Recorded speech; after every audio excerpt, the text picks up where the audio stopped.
hormoonka estrogenka waa mid muhiim ah oo qabanayo howlaha kala duwan ee jirka, gaar ahaan gabadha haweenka ah. Marka heerarka estrogenka haddii ay hoos u dhacaan, waxay sababayaan isbedelooyin kala duwan in aad adiga gabadha ahaan aad isku aragtid. Isbedeladani maxaa kamid ah? Marka haddii ay caadadii ay kaa qalqasho, haddii aad hurdo la-aan aad isku aragtid, haddii aad dhanka hoose qaleel zaaid aad dareemaysid ama ka imaanaya dhanka xubinta taranka, ha walwalin.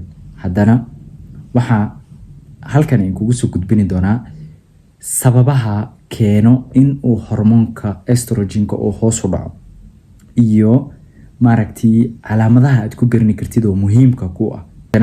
Aan u guda galno videoga oo full ah.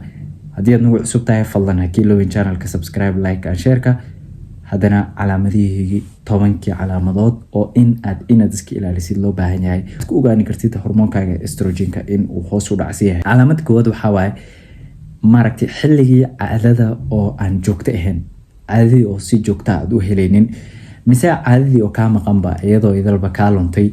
Tani waxaa keenaya hoos u dhaco oo dhanka hormoonka estrogenka.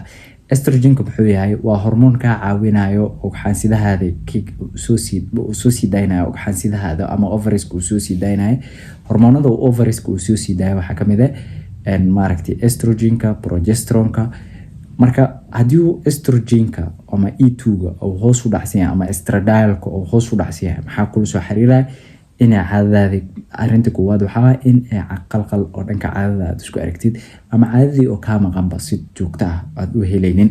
Calaamadaha labaad aad ku garan kartid hormoonkaaga in uu dhacsan yahay waxaa waaye arinta loo yaqaano kuleel oo kedis ah, jirkaaga kuleel zaaid ah kusoo siyaado, iyo dhidid oo dhanka habeenka ah, xilliga habeenka ah aad zaaid u dhididaysid, kuleel oo joogto ah iyo dhidid oo zaaid ah in aad dareentid. Tani waxaa keenaya hoos u dhaca estrogenka.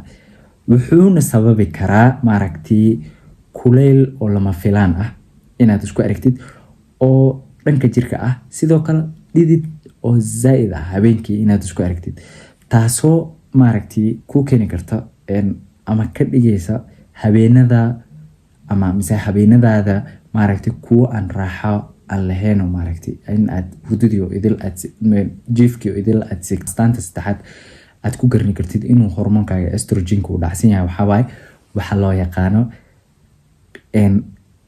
qaleel oo dhanka xubinta taranka aad ka dareentid. haddii aad qof dumar tahay, xubintii taranka oo qaleel zaaid aad isku aragtid, marka uu estrogenka hormoonka estrogenka uu hoos u dhacsan yahay, waxaa dhici kara dhacaankii hoose oo idil, meeshii hoose oo idil in ay qaleel zaaid ay noqoto, mise dhacaankii uu yaraado oo dhanka hoose ah. Astaanta afaraad aad isku arki kartid waxaa waaye isbedelo oo dhanka dabeecadda ah, mise loo yaqaano mood swings iyo mood changeska inaad isku aragtid. dabeecadaadii ayaa si weyn u saameynaya hormoonkani. Arinta shanaad aad isku arki kartid waxaa waaye daal fara badan.